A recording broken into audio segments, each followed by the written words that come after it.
Oral History Project. I'm interviewing Governor Richard Lamm. It is the 13th of December 2005. We're in Governor Lamm's office at University of Denver, and we're recording. So Governor Lamm, to start with, if you could just give me a little bit about your background, when you were born, where you were born. I was born in 1935, Madison, Wisconsin, and grew up in northern Illinois and Pittsburgh, Pennsylvania. Came to Colorado in the Army in 1957, went to Berkeley to law school, and came back to Colorado after law school, not knowing a soul, and have been here continuously since 1961. Okay, and how did you end up being governor? John F. Kennedy, and I was of that generation where John F. Kennedy was a shock of electricity through our society. I was a second-year law student when he was elected president, and it was, I know as your parents probably have told you, it was just simply a jolt of electricity to America to make the world a better place. I can't convince my kids on this, can't convince any of the people that I teach, but there was a wave of idealism, sort of exemplified by the Peace Corps, that really was dedicated to making the world a better place. So you were a practicing lawyer, and then you got into the state legislature, right? I was elected to the legislature in 1966, took office in 1967. I spent 8 years in the legislature and then ran for governor in 1974 and was elected and was in office for 12 years. And what kind of law did you practice before you went to politics?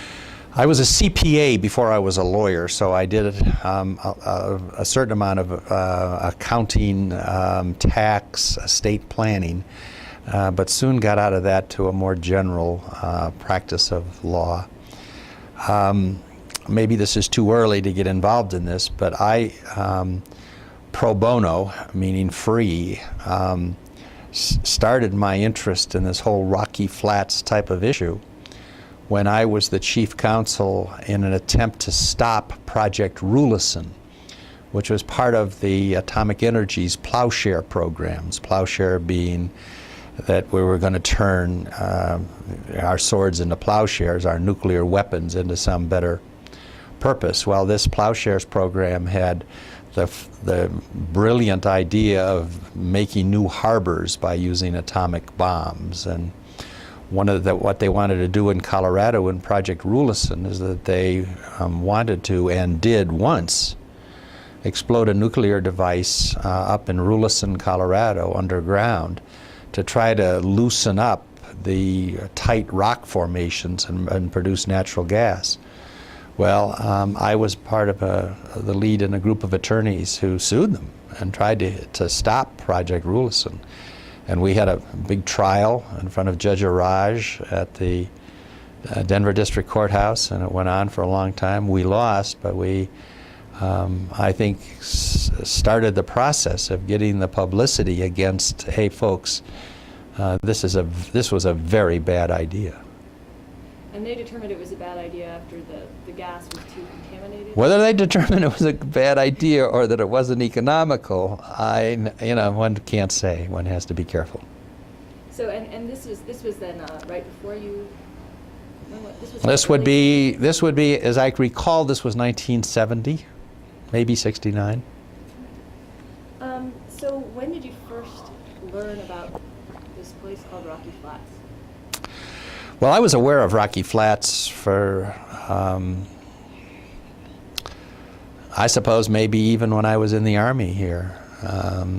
Maybe that's unfair, but anyway, it gradually grew in my consciousness. I guess that I always questioned why we were building atomic triggers upwind from Denver, but I can't say where it went from curiosity to conviction that this was a bad idea. I really don't know, but I think it was around the time that sort of Project Rulison sensitized me to the fact that both business and government had some grandiose plans for nuclear energy that I felt were not fully thought through.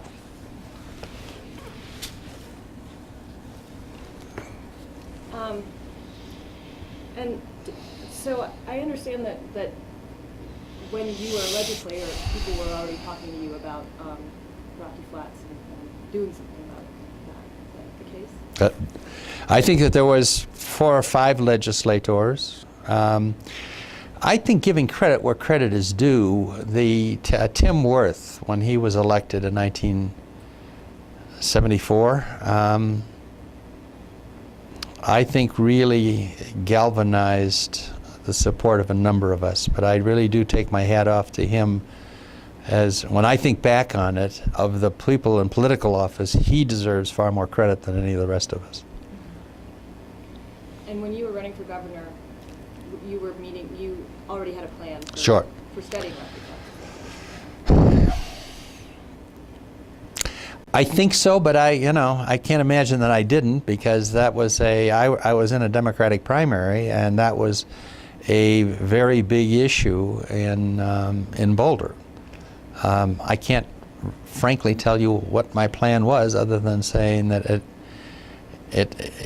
I was one of those that I understood the need to build nuclear triggers. I mean, I did not argue with the idea that we needed, for deterrence purposes or self-protection or whatever else, some nuclear weapons.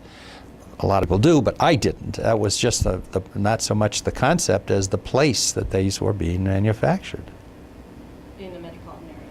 In any metropolitan area, yeah. This is not, I don't know what they were thinking of back in those days. Because I think with Rocky Mountain Arsenal and Rocky Flats, I mean, those were two things that were, and not to confuse these things, but in Rocky Mountain Arsenal, they were storing nerve gas, also upwind from Denver, right at the end of a runway. And of course, if you would have a crash into that, smoke and fire would disperse the nerve gas. I think that these were, back in more naive times, I don't think that this was by any means done deliberately, but I think that it was just public policy malpractice that these things were located where they were. Do you remember the point when the public consciousness evolved to the point where people questioned the fact that these should be here, and just assume it's a national Right. security? I think what this was, that there wasn't any one major event, but it was a growing awareness. And then I think that back in the 70s, there was an increased awareness that large-scale things could happen.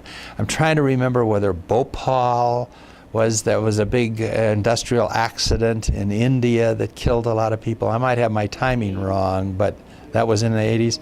Anyway, I think something something happened that did increase the public's awareness that these things had a potential. It's very important to understand what we were saying.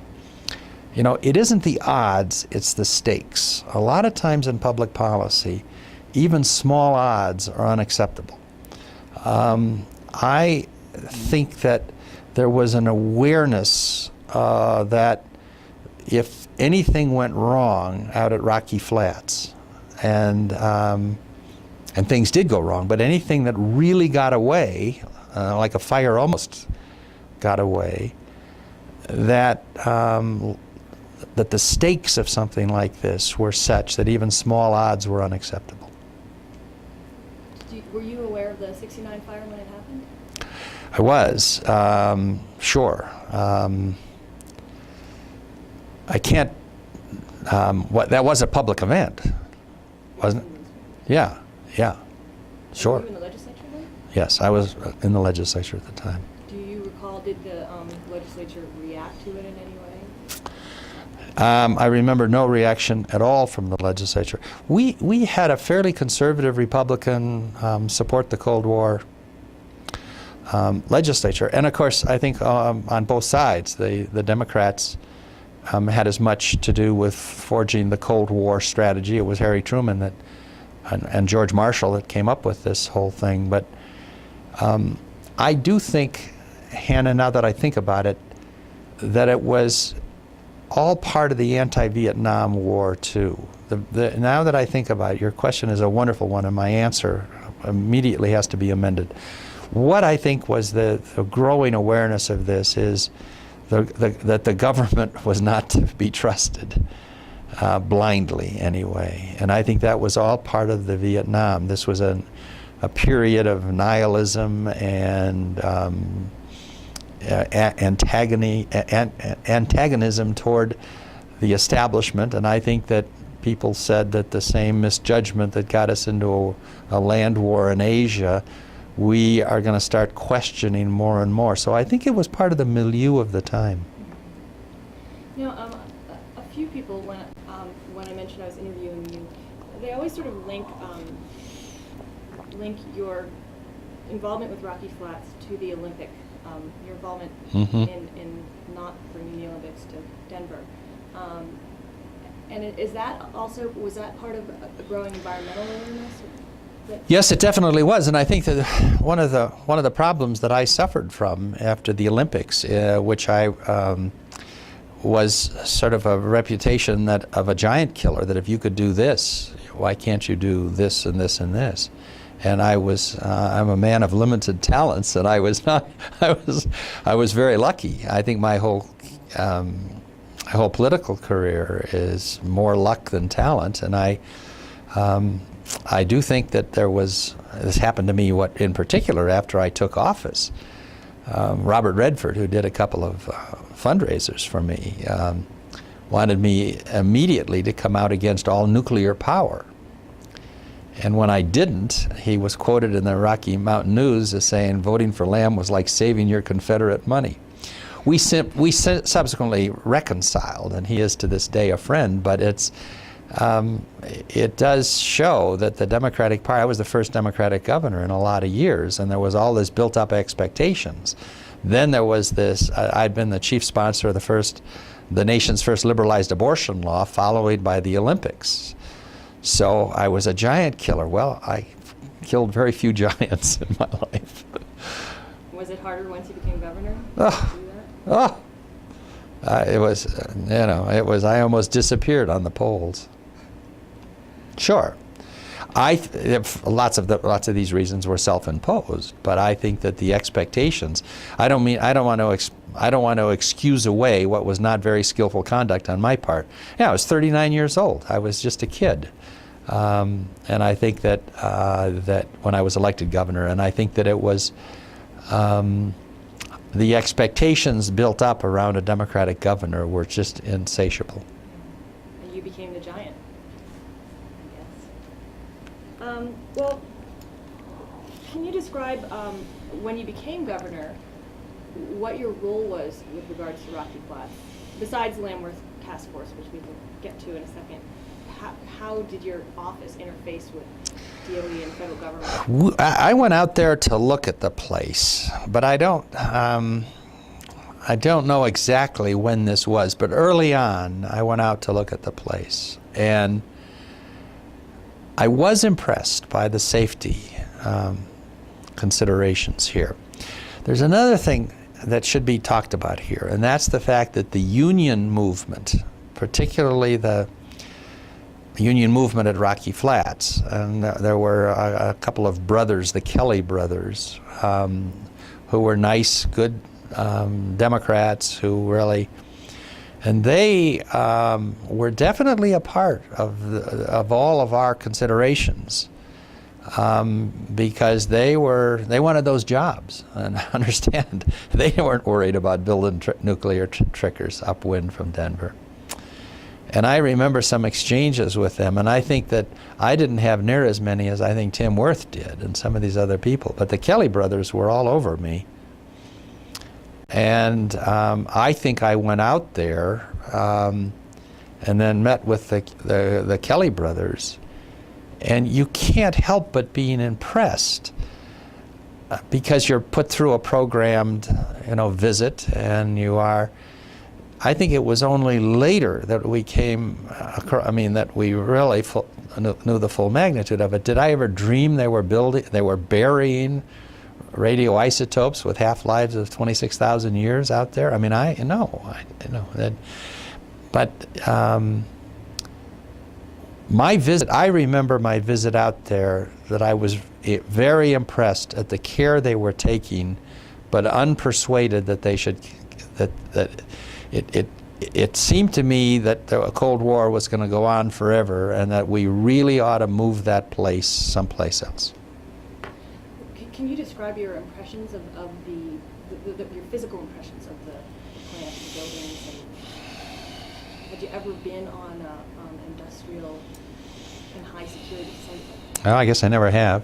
No, I never had, and it was, and they pull out all the stops on this, and I think that it's only because of courageous journalists here recently that have gone, that they, since 9/11, they have really exposed how vulnerable some of these things are that they thought were, and that happened out at Rocky Flats too.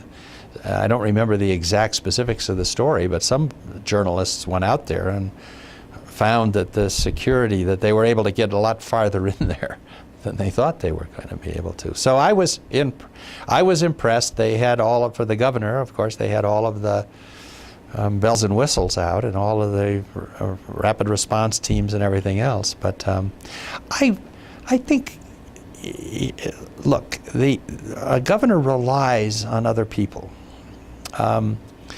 That our health department and the people that are in our health department, we really, you have to. It's an interesting question, because a governor is always just a flawed and inadequate human being that has to say, well, now how do we set up a procedure? It isn't a decision; it's a procedure for making these decisions. And I found a wonderful guy that I really did have confidence in, that could help me navigate these kind of decisions. Who was that? I'll get you his name in a minute. Keep talking. He was a staffer for you, or a DOE? Yeah, no. He was a member of our health department. So did you go inside the buildings? Mm-hmm. Oh, I watched them manipulating putting their hands in the gloves and in the box, and I watched the whole thing. So what were the buildings like? We have some are funding comes from the State Historical Fund, and we're supposed to document the history of the building. So I'm always interested. I did very interesting descriptions from people who hadn't spent a lot of time there, and just the sort of impression of what the physical plant was like there. Well, I think that one of the issues, as I recall, gosh, I hope I've got this right, but there wasn't a double. In other words, when you're dealing with something that dangerous, there should be a building within a building. I can't remember exactly, but I mean, I can remember nothing other than it was that it was a regular industrial building. Actually, I don't recall anything different at all. What I really remember is the handling of those radioisotopes. Yeah, because if there's even a pinhole in the glove, I mean, the guy's exposing, and I can see why those people were paid more money and why those were good jobs, because and as we found subsequently, we don't know what kind of damage to their health. Uranium miners is a great example. Back in the naive days of the 50s and 60s, we just had the whole question of the people downwind in Salt Lake City. A very good friend of mine, a wonderful governor, Scott Matheson, died very clearly from the effects of living and being brought up downwind from the Nevada test site. So, I mean, I think that this has been a matter of growing awareness. It's almost like the women's movement, that you have to raise one's levels of awareness. And I think that that's what all of us were going through back in these times. I wonder what you think has happened to that awareness now. Does it go in cycles? It definitely goes in cycles, and I think that to me, that is a complicated problem, because this is hopping ahead a little bit. But one of the issues in public policy is how clean is clean, how adequate is adequate cleanup. And you know, I spent $16 million cleaning up mill tailings in Grand Junction that might have caused one death every 10 years. Now, you give me $16 million to buy health for Colorado, I would immediately cover all of the uninsured people in Colorado. So I do think that I separate from some of the environmentalists these days is that I think it's a valid cost-benefit ratios are questions that public policy has to ask.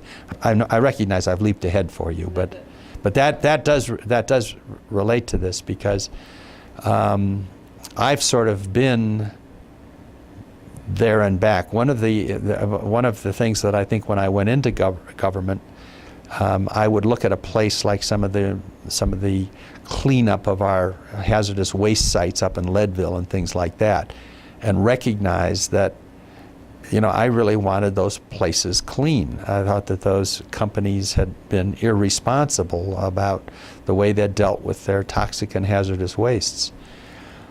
I have come to see that there's a Pareto principle involved in cleanup thing, where you get 90% of your benefit for 10% of your costs, and the remaining 10% will cost 90% of your money. And so I think that at some point I would have been, the Rocky Flats, as I remember, there were two different issues, one of which is, should it be accessible to people, and what parts should be accessible to people. I was actually willing to close down part of that place and just simply say, declare it a national sacrifice area. Not even clean it at all. No, I wanted it clean. I wanted it clean, but I mean, again, there's one of the things that we've learned about radioisotopes is that in the water system, you know, this is what happened out at Rocky Mountain Arsenal, is they put gunk under thing that took a long time, but that in fact this is just sweeping things under the rug. And so out at Rocky Mountain Arsenal, I was able to see something that was put down in the 40s that was gradually working its way toward Broomfields, or the water supply of that people up there. In Rulison, one of the things that we argued is that radioisotopes, particularly, that the radioisotopes can move even through stagnant water by an exchange of molecules. So when you get a heavy hydrogen, for instance, water being that. So I was very worried about the water system out in that area, but I was less worried about the fact that if we had some contamination out there, if we could take 2 or 3 acres that we would want to clean up, but maybe not to the same standards that you'd clean up to, say, if people were going to picnic on the place. I was willing to fence off part of that area if that had to be done. Well, that's what happened. That's what happened. Yeah. But the environmentalists weren't happy with that approach? The environmentalists, I don't know, I can't say specifically on this, but I think that generally the idea of cost-benefit ratios, generally the idea that we should spend that you should force industry and or government to clean up to 100% is mistaken. I have lots of needs out there. I have lots of people without health insurance. I have lots of kids without adequate vaccinations and everything else. And I think that to govern is to choose, and I at least am willing to say that it doesn't make sense to spend, in some cases, the billions of dollars to get a marginal increase in safety. It's not unthinkable to me to have, as they've done, to simply block some of that places off. Is this a view that you developed over time, or did you feel that way coming into it? No, I didn't. I was probably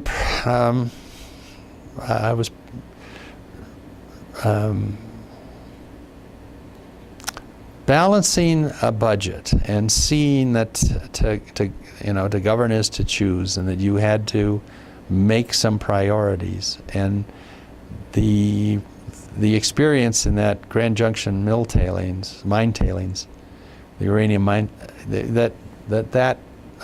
when I asked myself, could I really justify, is that the best way I could buy health for Colorado? It was a political problem. Because the people, it's easy for me to say I don't live in Grand Junction. I mean, that's the dilemma on something like that. But I do think that there's got to be some sort of rule of reason in some of this stuff, because we live in a society with infinite needs and finite resources.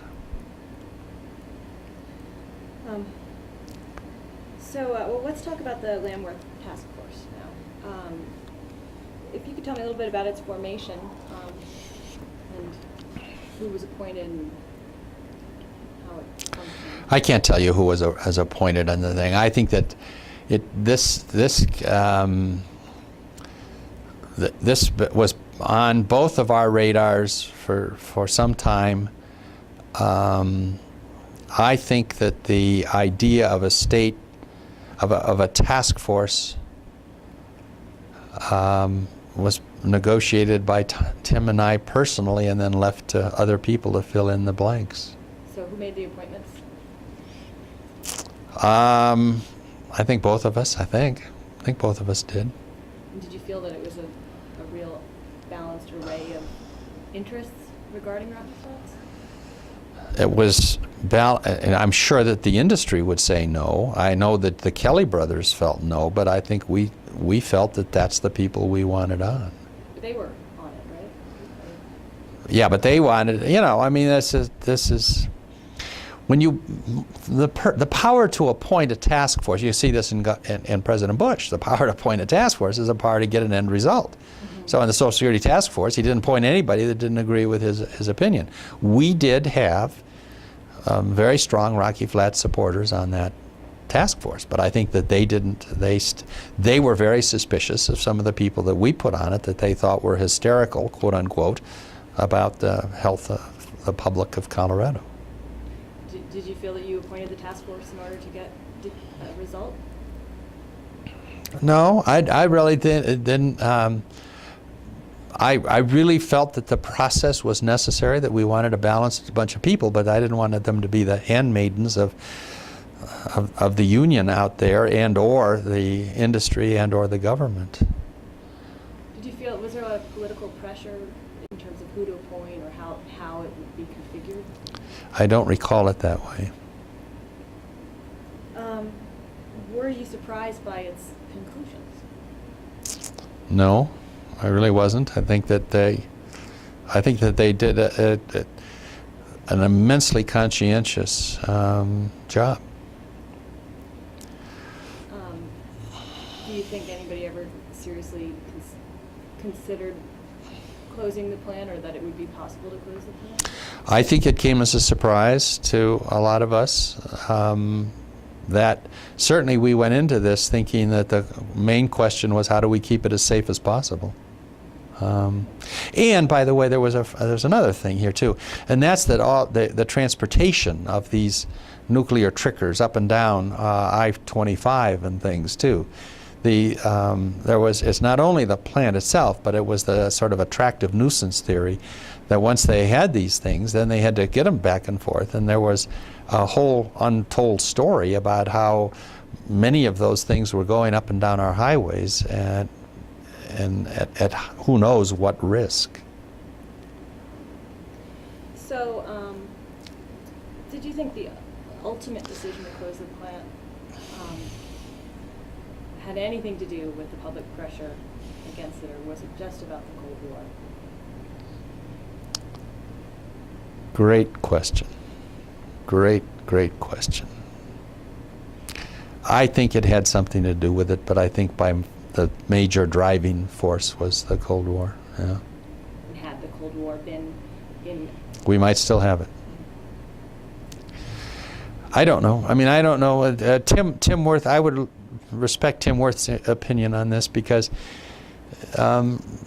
he knew more about the dynamics, or Gary Hart or some of these other people, but I certainly, that was not by any means a state-of-the-art plant. So maybe by this time they would have recognized that a combination of the public, the inappropriateness of being upwind from Denver, the fact that they should be doing things like that in a remote location, but mainly that there's a number of these things I am sure that could be automated, so I suspect that that plant would be closed down now, even if the Cold War was continuing, now that I think about it, because I think the efficiencies, it doesn't pay to run very many processes today with a 1940 technology.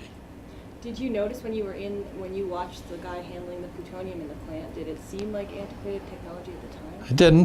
It didn't. I was not that sophisticated, and this is back, remember, this is back in the 70s, but it did, they had to mill this stuff in a way that I don't think, that I was aware that technology could have solved that problem. Did you have any frustrations with the legal limitations of your office? Sure, you bet I did. You bet I did. I think that, yeah, that brings up a whole bunch of other things. I wanted to know how many nuclear devices were in Colorado. Governor's personally responsible. You see this in the Katrina thing, and the Louisiana governor, that we run the emergency response systems here. And so here, the biggest threat to the health of Colorado, one of the biggest ones, again, it's not the matter of the odds, it's a matter of the stakes, but would be some unknown, some nuclear event of some sort, not an explosion, but a weapon that would be subject to a fire and spread and things like that. We had no idea. We have no idea how many, if any, nuclear devices. We didn't even know. I couldn't even know how many missiles we had stationed in Colorado. I mean, these were all things that the governor of Colorado has the responsibility, but not the authority, to really be able to fully protect the people of Colorado. That was very frustrating to me. And they pat you on the head and said, "Don't worry, we got it handled." Could you find that out if you were able to get a clearance, or it's just that was not just security information you never? No, I don't think that they were not willing to clear me for really, I think we made an issue of that. I'm a little vague, this is a long time ago, but I wanted to know how many nuclear devices that there were in Colorado, because it isn't only Rocky Flats. There's a whole bunch of other things that were potentially, they were also, of course, talking about building the MX missile system. That was a series of trains, underground trains and things. And the feeling on the part of the Department of Defense was that governors did not have a need to know. And there's no way you could persuade anybody in the federal government? I couldn't. I know of no governor in the United States that had access even close to any of that information. It's never even occurred to me. Wow. So did you, you had mentioned the public health department employee who was so helpful. Jim Lenz, I think his name was. Was he able to get on site and monitor? And he said that he had a large degree of cooperation, as I remember. If you track him down, he would be the best one to respond.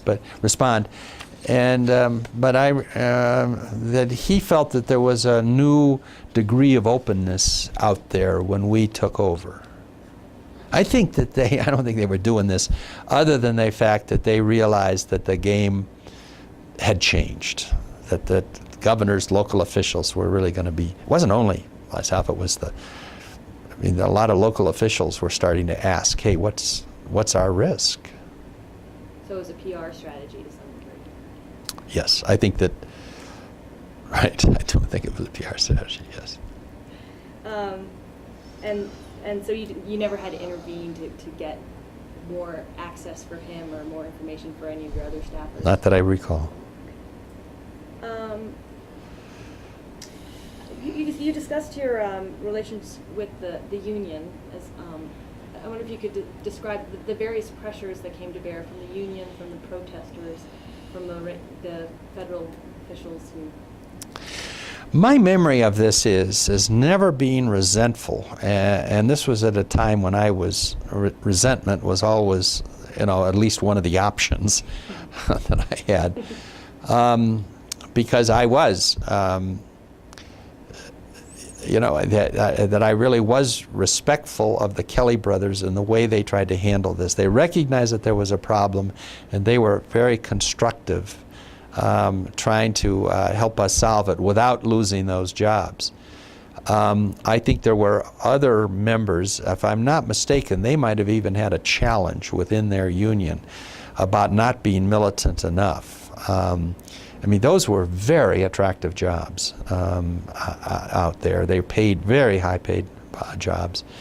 And I think that when we started being a threat to their continuing livelihood, there was some real problems in the union. But the Kelly brothers, my memory of it is that they were people of balance and judgment. I really always appreciated that. In other words, I never had them into my office. I had other union officials come into my office. The one thing about being a Democratic governor, the various interest groups that help elect you, and some of them are fairly militant, and they'd say, you got to do this. And that always used to get my back up, because I was the great thing about being governor of Colorado. If you're in Wyoming, you're in bed with the cattle industry, and if you're in Utah, it's the church and things like that. In Colorado, there's no one group that really elects you, so you can tell anybody to stick it in their ear, and that because you're not dependent on any one group. But nevertheless, there has been other members of the union movement that came into my office pounding the desk. The Kelly brothers never did that. So that must have been difficult, though. These are two very important constituents for you, unions and environmentalists, and they're, in this instance, they are completely at loggerheads. Mm-hmm. How did you try to... I don't really even remember that being much of an issue. I was certainly sold. And I think that the union movement was never, I was never their first choice. And I think that they always had questions about me because I was an environmentalist. So I think that I would come down on the side of the environmentalists virtually all the time. And the union members recognized that I was in the way of Colorado becoming a right-to-work state. That they might have not liked me. They have thought I was a way far out environmentalist at times, but the fact is they had to deal with me because and I wanted to do that. I did not want to see, and they didn't want to see Colorado become a right-to-work state. So always we had a bottom line of respect between us. But I think that I was an anti-growth. I don't want to see Colorado to become 16 million people. I wanted to do more land use planning. I wanted to, I fought the Olympics, and so I was never very high on the union's list of favorite politicians. But there was a respect there. With the Kelly They knew, with the Kelly brothers, that was, I think we liked each other. I liked them anyway. I thought that they were just, delightful people. Well, I think we're wrapping this up. I guess a few questions. I'm wondering if your official role with regards to Rocky Flats ever conflicted with your personal feelings about the place, and also how your personal feelings may have changed over the years. We discussed this a little bit. Yeah, I think that the Rulison, I have a very strong feeling that my generation was the generation that was disillusioned with what government was telling us. And so in 1966, when I was elected to the legislature, the idea that the government would be lying or trying to hide irrelevant facts, that would be trying to cook the books in any way, never entered my mind. 4 years later, it was completely different. I think the Vietnam War had a very powerful effect on increasing all of our awareness that government was also a flawed vessel. And so my personal feelings had a lot to do with that. And I think that the rest of the people, Gary Hart and Tim Wirth, Pat Schroeder, all of us were, I think, impacted by this because we were much more reluctant to take government at what they said at a total face value. Their assessment of the risk to Denver was something I wasn't about to take blindly. And then, of course, there's Watergate as well, which is right when you were elected governor. So, in terms of the environmental risks, it sounds like you have had a deviation of personal. Sure, I've come to very strongly believe that cost-benefit ratios are inevitable in public policy. Are you still an environmentalist? Absolutely.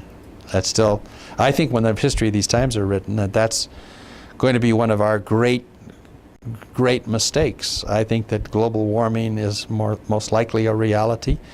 I think that your generation and your kids are going to suffer because my generation didn't listen enough to the environmental issues that were raised at the time. It's a little bit of a different issue. So, in other words, it always just seemed to me that on issues of population, on issues of some of the bigger issues that I felt was facing the environment, the environmentalists didn't speak up enough on those issues. And on other issues, like how clean do we clean the Yak tunnel in Leadville, that they were didn't have enough give. But no, absolutely. I mean, it's the environmentalists that were the chief.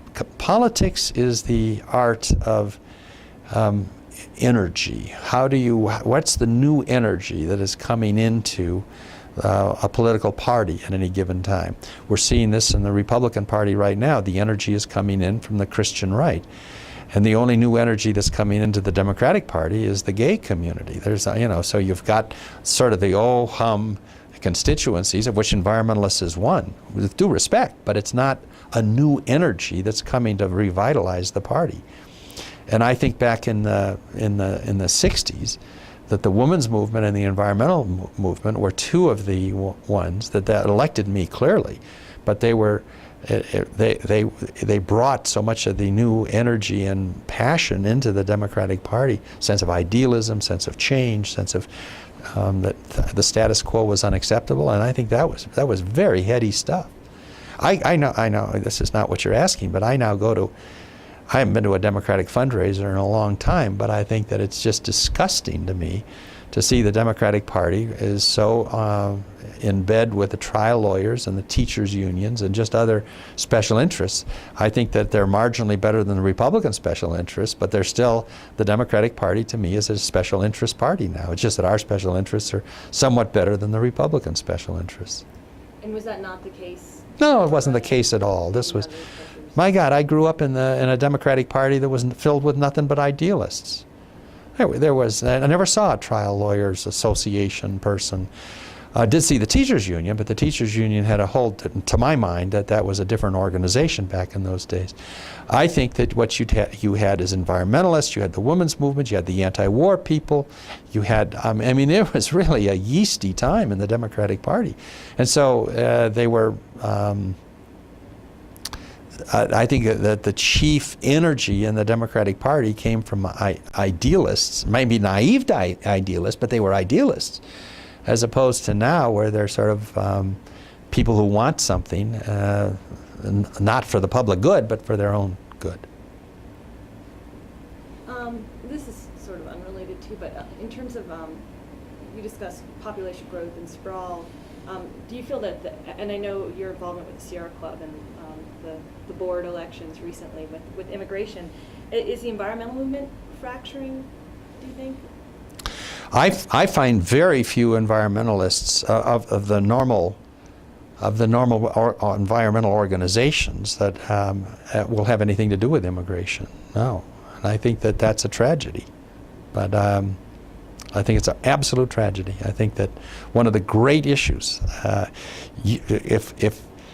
if the if the Census Bureau is right, and I think they're understating it, that by the year 2100, there'll be 1 billion people in America.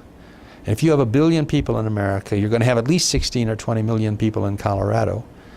You do not want to have 16 or 20 million people in Colorado. We live in a desert. You go 100 miles from where we're meeting today, and you see the wagon wheels of the Oregon Trail laid down in the 1840s. I think that there's a new issue, and the environmentalists are blind to this issue, and that's sustainability. We've got to live more, we got to have fewer people in America, not more. And we have to, in fact, have much more modest lifestyles. And do you feel that the environmental movement has stayed away from Political this correctness? stuff Yeah. because, I think they know it. accusations of racism. Yeah, I think that the charges of racism, environmentalists have lost their backbone. They were able to take on everything except the charge of racism. You know, my position on immigration is the same as Barbara Jordan's. I think that you've got they refuse to show any courage on this issue because of the charge of racism. Is there? I guess there's a political calculus there that they have to form coalitions with. I think that's groups. obviously that's one of the things they're saying, but a vast majority of whites, blacks, and Hispanics believe we're taking too many immigrants. I think that they lack courage, it's less of a strategy. I think they're intimidated by the charge of racism. It's a tough charge to counter. Okay, well that was off subject, and I think we're pretty much done. I wonder if you could just quickly, if we could talk about the cleanup and what you think of it. I guess last week DOE certified it, Rocky Flats as cleaned up. And are you happy with the level to which? I really can't answer that question. I would hate to go on record of saying that I'm happy with it. I would,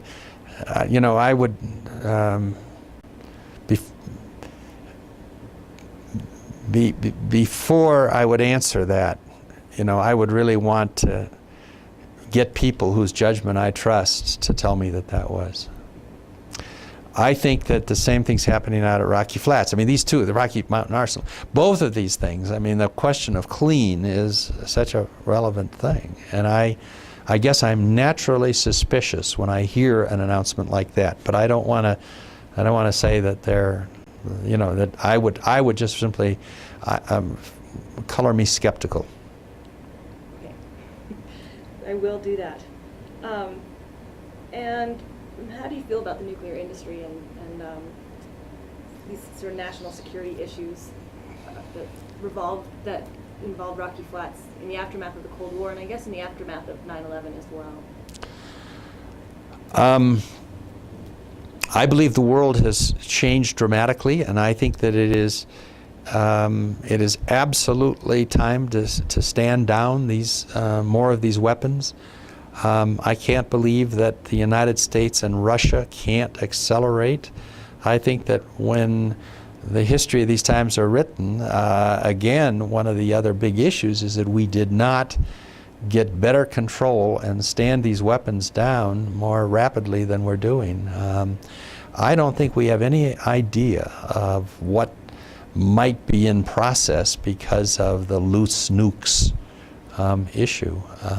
I'm very frightened of it because, again, it's the odds and the stakes. The ability of now, it used to be that you didn't have to worry about that the maximum damage that could be done by a few kooky people was very limited. I mean, even the Irish IRA, they blew up a subway, and that was a tragedy for a few people. But now the ability of a few dedicated but yet pathological people to do massive harm is just incredible. And I think that that the United States is not standing down its nuclear arsenal and putting enough pressure on Russia's that they should. This to me is not just another issue. It should be seen as an absolute priority issue to both here, but particularly in Russia. So I've interviewed people who were out there on the train tracks demonstrating, who after 9/11 started for the first time in their lives supporting nuclear weapons as a means of defense against the terrorists. That 9/11 didn't change your. I don't. I mean, I think that this is a whole different war. You know, and this is the biggest thing in public policy is to identify when the world has changed. I think that comes up in the immigration issue. We're no longer an empty continent. I think it comes up in this issue too. I think that we're fighting a whole different war, and I think that the nuclear weapons are almost irrelevant to the war on terrorism. We're not going to be able to use a nuclear weapon to respond to an act of terrorism. Bunker buster. Perhaps, but I still think I think it would be a tragic mistake. It's just like, to me, it's like the war in Iraq. I think that, if you really want to multiply your enemies much more, you do something like trying to take out Iran's nuclear capacity with a bunker.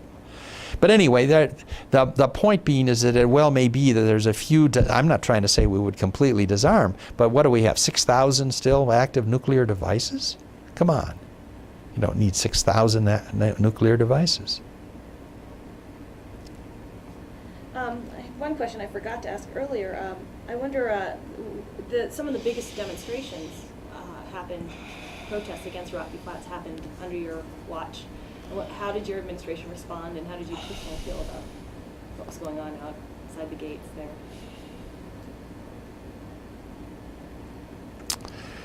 Oh, I guess I understood why people did that, and I guess that I supported it in my heart. I really did. I think that the various, it's not my style of doing that. I would much rather file a lawsuit, but that's easy for me to say. I was a lawyer. I guess I really felt that it's pretty hard to argue with any kind of non-violent demonstration. I think those were, they got themselves arrested, they took their responsibility. I think that I saw that as an acceptable form of protest. Did you have any personal concerns about your health or safety going on the plant site or being downwind? I guess not. No. To me, it was a public health issue, not an individual one. And you had mentioned did you say the Pareto principle? Pareto, P-R-A-E-T-O. Pareto was a Italian mathematician who pointed out that you get 90% of your accomplishment in certain areas for 10% of your money, and then it goes down from there. And I think that's what we're dealing with in the environmental movement. You can buy an awful lot of cleanup if you're doing level 1 and level 2, and then when you get into level 3 and level 4, that's where your real money is spent. A lot of times you need to do that. I'm not saying that it's the end of the argument, but you just ought to recognize that to get the last 1% of clean, what might cost you more than the other 99% clean. That's the principle. Okay, I just knew our transcriptionist would want to know how to spell it. Well, those are all the questions I have. Is there anything else that we've neglected? Good job. I appreciate it. I enjoyed that. When I started talking about this, a lot of it came back. It was really interesting. Appreciate your Now do I sign it?